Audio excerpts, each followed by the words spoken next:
Hello दोस्तों, आज हम लोग लेके आए हैं क्लास 10th का एक ऐसा टॉपिक जिस टॉपिक से आपको पता चलेगा कि वास्तव में लेंस के जो अलग अलग पार्ट है, जैसे वक्रता केंद्र, वक्रता त्रिज्या, प्रधान अक्ष, मुख्य अक्ष, वो किसे कहते हैं।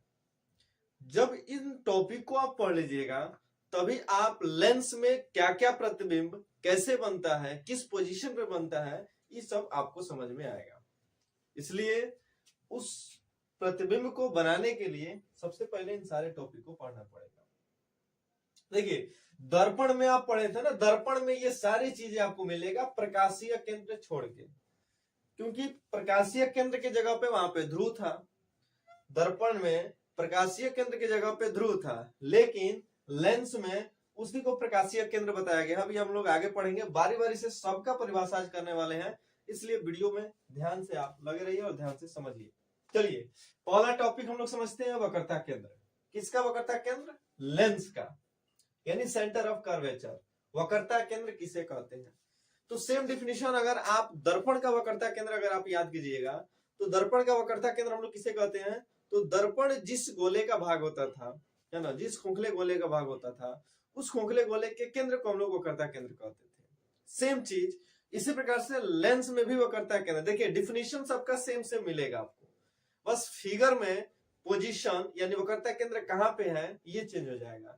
दर्पण में एक वक्रता केंद्र होता है, लेकिन लेंस में दो वक्रता केंद्र होगा, दो फोकस दूरी होगा, दो वक्रता त्रिज्या होगा, क्योंकि ये दो गोलियां लेंसों को काटने से जो बनता है ना, वो लेंस होता है। कहने का मतलब ये हुआ कि अगर आप यहां पे समझिए, थोड़ा सा ध्यान दीजिए बोर्ड पे, ठीक है, सारा टॉपिक समझ में आएगा बारी बारी से। यहां पे अगर हम लेंस को बनाते हैं, देखिए ये आपका है लेंस, ये आपका है लेंस, ये क्या है? लेंस है। लेकिन ये लेंस जो है ना, ये गोलीय लेंस का एक हिस्सा है। हिस्सा का मतलब ये काटा हुआ पार्ट है, ये लेंस में से काटा गया पार्ट है। अगर इसको आप कंप्लीट कर देते, देखिए गोलिया बन गया। इस वाले को भी अगर कंप्लीट कर दें हम, तो ये भी एक गोलीय लेंस बन गया। देखिए, ये दो गोलियां लेंसों में से जो बीच में से काटा गया है उसका हिस्सा है, यानी ये एक अलग लेंस हो गया, ये दूसरा अलग लेंस हो गया। इसलिए हर एक अपना अलग लेंस का एक वक्रता केंद्र होगा, ठीक है। तो उसी के बीच के मध्य बिंदु को हम लोग वक्रता केंद्र कहते हैं। यानी क्या? लेंस के वक्रता केंद्र को अगर परिभाषित करना होगा तो आप बता सकते हैं कि लेंस जिस खोखले गोले का भाग होता है, खोखले गोले का मतलब ये जिस गोले का भाग है, लेंस जिस गोले का भाग है ना, उस गोले के केंद्र को हम लोग वक्रता केंद्र कहते हैं। यानी ये वाला लेंस इस गोले का भाग है, तो इस गोले के केंद्र को वक्रता केंद्र लिख दिए, और ये वाला लेंस इस गोले का भाग है, तो इस गोले के केंद्र को हम वक्रता केंद्र लिख दिए। अब होता क्या है कि वक्रता केंद्र इसमें दो दो आ गया।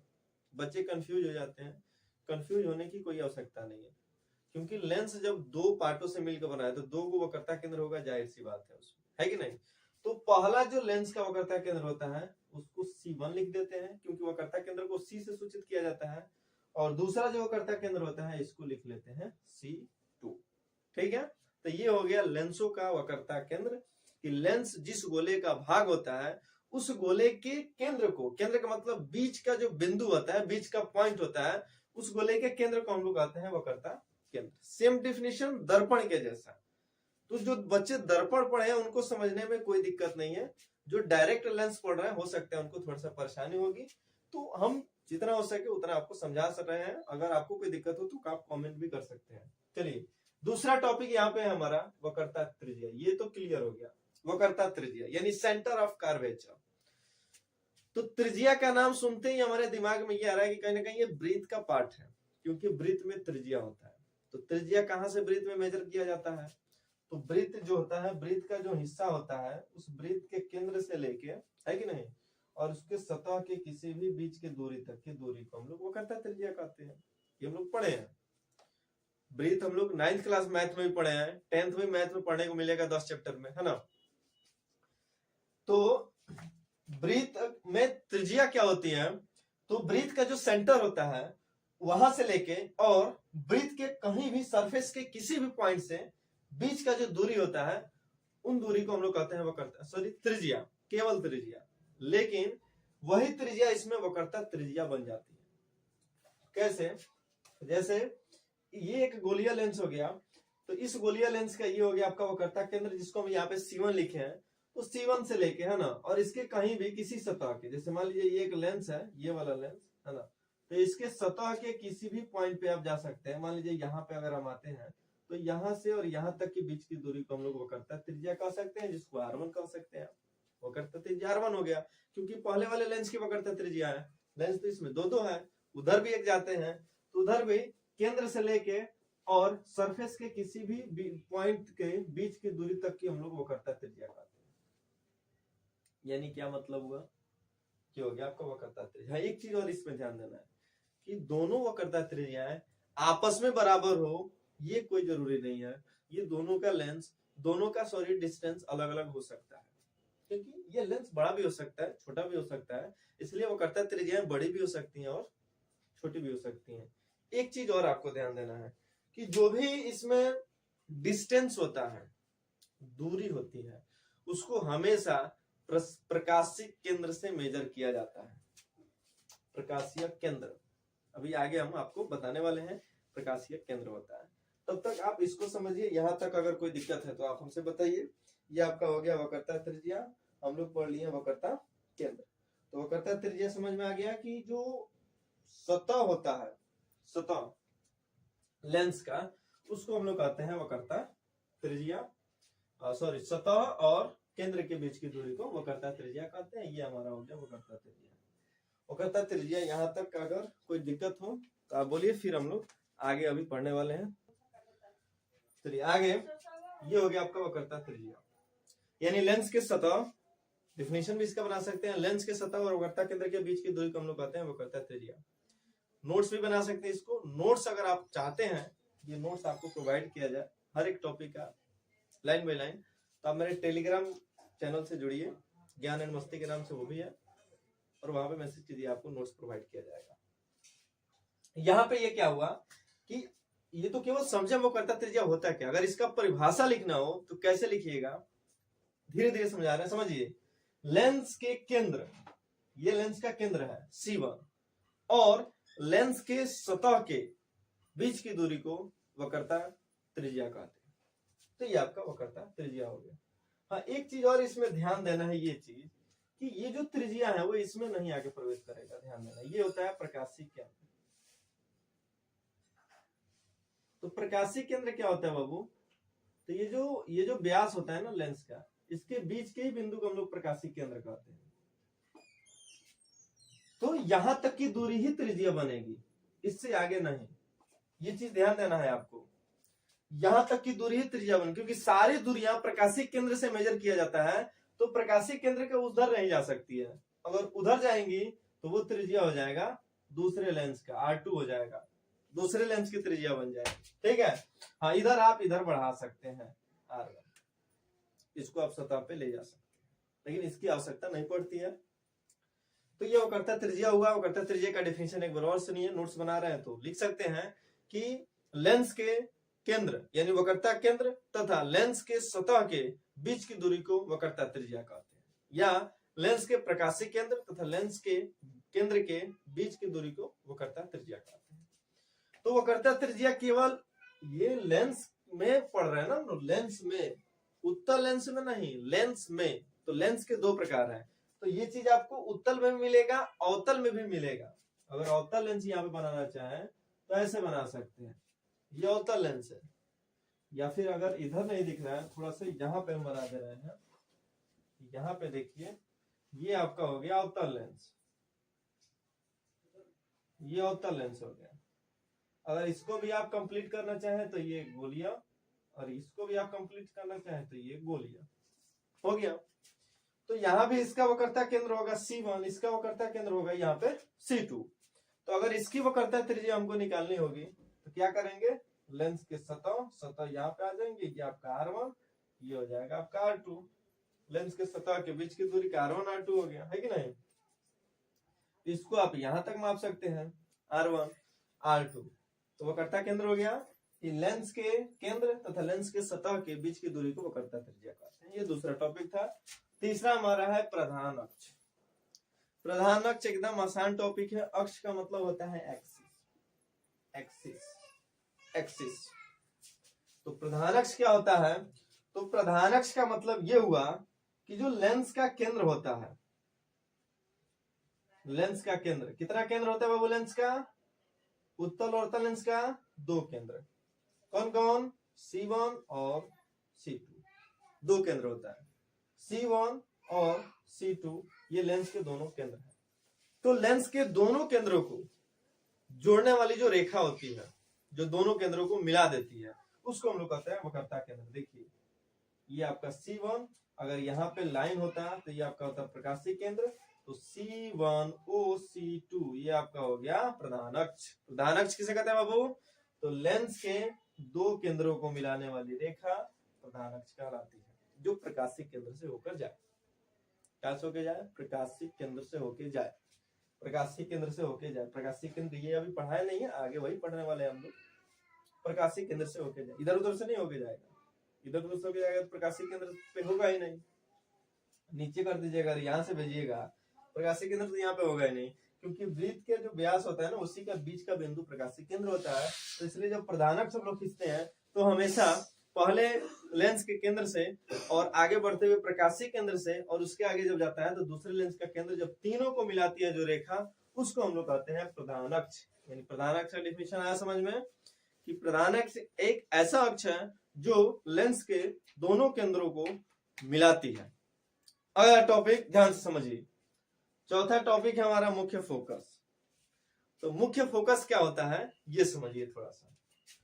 मुख्य फोकस, मुख्य फोकस ये क्या है बाबू? मुख्य फोकस, ठीक है। थोड़ा सा ध्यान दीजिए यहाँ पे बोर्ड पे। मुख्य फोकस क्या है? मुख्य फोकस आप लोग दर्पण में भी पढ़े हैं और मुख्य फोकस लेंस में भी मिलेगा, लेकिन दोनों में थोड़ा सा डिफरेंस है। देखिए क्या है डिफरेंस। ये आपका हो गया उत्तल लेंस, ये हो गया उत्तल लेंस, उत्तल लेंस ये हो गया आपका। एक काम करते हैं, मुख्य फोकस को थोड़ा देर रोक देते हैं, क्योंकि मुख्य फोकस को समझने के लिए आपको प्रकाशीय केंद्र और द्वारक समझना पड़ेगा। तो पहले इन्हीं दोनों को समझा देते हैं, पढ़ना तो सब है, बारी बारी से जो पहले आए उसको समझ लेते हैं। चलिए सबसे पहले समझिए आप प्रकाशीय केंद्र क्या होता है, या लेंस का द्वारक क्या होता है। लेंस का द्वारक क्या होता है ये समझिए। लेंस का द्वारक क्या है? लेंस का द्वारक का मतलब, लेंस का द्वारक का मतलब ये हुआ कि लेंस जो गोलीय लेंस का भाग होता है ना, उसका व्यास, मतलब ये कि ये आपका देखिए ये है आपका लेंस, और इसका द्वारक क्या होता है? ये इसका व्यास, इसका व्यास ये इसका द्वारक है। यानी परिभाषा कैसे लिख सकते हैं आप कि लेंस के व्यास को ही लेंस का द्वारक कहते हैं। व्यास है ये उत्तल लेंस का द्वारक है। एक और यहाँ पे अगर अवतल लेंस आप बनाना चाहें तो ऐसे बना सकते हैं, और इसका भी व्यास होगा तो ये अवतल लेंस का द्वारक होगा। कोई दिक्कत नहीं, एकदम इजी टॉपिक है, ठीक है। तो लेंस के व्यास को ही हम लोग लेंस का द्वारक कहते हैं। चलिए अगला टॉपिक है लेंस का प्रकाशीय केंद्र, सॉरी प्रकाशीय केंद्र। तो लेंस के द्वारक के मध्य बिंदु को प्रकाशीय केंद्र कहते हैं। यानी ये जो लेंस का द्वारक होता है, इसका जो बीच का बिंदु होता है यहाँ पे और यहाँ पे, इसको कहते हैं हम प्रकाशीय केंद्र। इसका दोनों डिफिनेशन, एक तो ये हो गया कि लेंस के द्वारक के मध्य बिंदु को प्रकाशीय केंद्र कहते हैं, या प्रकाशीय केंद्र लेंस का वह बिंदु है जहां से यदि प्रकाश की किरण को भेजें तो अपवर्तन के बाद, जैसे यहाँ पर अगर प्रकाश की किरण आई तो अपवर्तन के बाद ये कहां से जाती है बाबू? प्रकाशीय केंद्र से होकर जाती है, ऐसे जाएगी, है कि नहीं? ऐसे जाएगी और फिर ऐसे अपने मूल पथ पे आ जाएगी। ये आपका प्रकाशीय केंद्र का डिफिनेशन है। क्या डिफिनेशन है? कि लेंस के द्वारक के मध्य बिंदु को प्रकाशीय केंद्र कहते हैं, या लेंस का द्वारक प्रकाशीय केंद्र वह बिंदु है जहां से यदि प्रकाश की किरण को भेजें तो अपवर्तन के बाद वो जिस बिंदु से होकर जाए वो लेंस का द्वारक है, सॉरी लेंस का प्रकाशीय केंद्र है। द्वारक बार बार आ रहा है बारे। चलिए तो ये आपका हो गया प्रकाशीय केंद्र। अब आ जाते हैं हम लोग मुख्य फोकस पे, जिसको हम बोले थे कि बाद में पढ़ाते हैं। मुख्य फोकस, एकदम आसान डिफिनेशन। देखिए मुख्य फोकस क्या है, मुख्य फोकस क्या है, ध्यान से समझिए। आसान आसान डिफिनेशन है, बस इसको याद करना पड़ेगा, थोड़ा सा मेहनत तो करना पड़ेगा। आए हैं 10th क्लास में तो चलिए इधर देखिए, बोर्ड पे आप ध्यान दीजिए। अभी हम यहाँ पे बनाए थे प्रधान अक्ष, यहाँ पे था आपका C1, यह आपका प्रकाशीय केंद्र, और यहाँ पे था C2। ठीक है, प्रधान अक्ष है, दोनों केंद्रों को मिला रही है, प्रधान अक्ष। तो देखिए प्रकाशीय मुख्य फोकस क्या होता है, प्रधान अक्ष के समानांतर आती प्रकाश की किरण, देखिए समानांतर भेज दी प्रकाश की किरण, तो अपवर्तन के बाद जब अपवर्तन होता है ना तो ऐसे चली जाती है,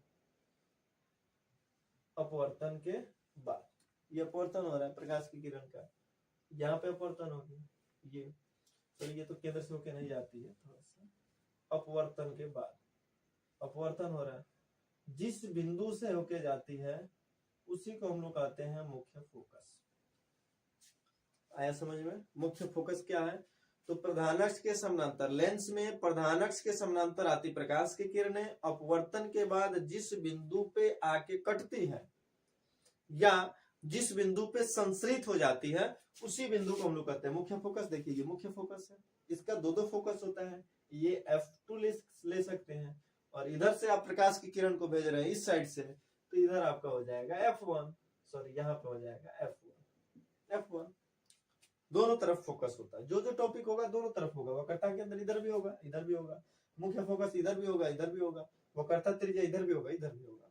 तो मुख्य फोकस को हम लोग कैपिटल F से सूचित करते हैं। ठीक है, तो ये आपका हो गया मुख्य फोकस।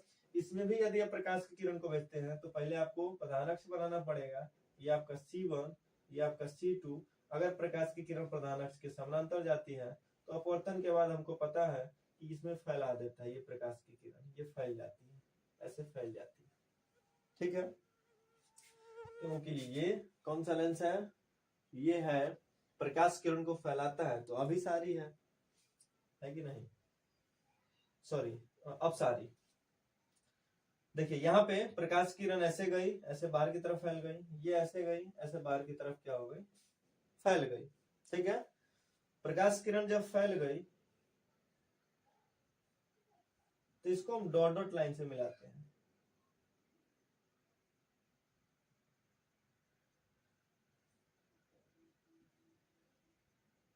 ऐसे।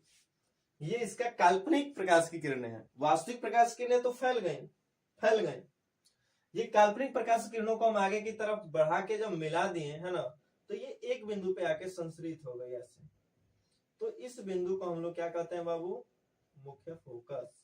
ये हो गया आपका अवतल लेंस का मुख्य फोकस, ये हो गया उत्तल लेंस का मुख्य फोकस, इधर है उत्तल लेंस का मुख्य फोकस।